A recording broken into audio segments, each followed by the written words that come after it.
Hi అండి. రేపటి గణపయ్య పండుగ కోసం షాపింగ్ చేశారా? నేనైతే ఇప్పుడే షాపింగ్ అయితే చేసి వచ్చానండి. చిన్నదైతే ఒక మట్టి వినాయకుడిని అయితే తెచ్చుకున్నాను. చాలా క్యూట్గా ఉంది కదా.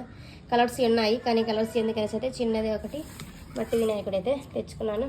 అలాగే ఒక 6 రకాల ఫ్రూట్స్ అయితే తెచ్చుకున్నానండి. ఎలక్కాయ కంపల్సరీ కదా గణపయ్యకు. ఎలక్కాయ, యాపిల్, దానిమ్మ, అలాగే జామకాయ, బత్తాకాయ, అరటిపండు అయితే తీసుకొచ్చాను. ఇంకా గరికలు అయితే ఎక్కువ రకాలు దొరకలేదండి. ఒక 2 రకాలే దొరికాయి. ఇది ఒకటి, ఏదో పేరు నాకు అంత తెలియదు. ఇదైతే గరిక, మాస్పత్రి, అవన్నీ చాలా రకాలు అయితే ఉంటాయి. విలేజ్లో అన్నీ ఫ్రీగానే దొరుకుతాయండి. ₹1 ఖర్చు లేకుండా గణేష్ పండుగ అయితే చేసుకోవచ్చు. ఇక్కడ సిటీలో అంతా డబ్బుతో కూడిన పని కదా. అలాగే కలశం కోసం అయితే ఆకులు తీసుకొచ్చుకున్నాను. అలాగే మామిడి ఆకులండి, దారబంధం కట్టడానికి అయితే మామిడాకులు తెచ్చాను. అలాగే 2 టెంకాయలు, ఒకటి కలశానికి, ఒకటి ఇంట్లో కొట్టుకోవడానికి. అలాగే ఒక్కలు కూడా తీసుకున్నాను. 2 నిమ్మకాయలు అయితే తెచ్చానండి. అలాగే ఒకటి ప్రసాదాలు పెట్టడానికి అయితే అరటాకు అయితే తెచ్చుకున్నాను.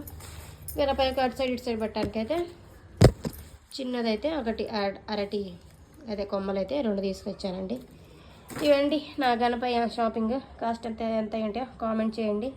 వీడియో నచ్చితే లైక్ చేయండి, అలాగే సబ్స్క్రైబ్ చేసుకోండి. Take care, by by.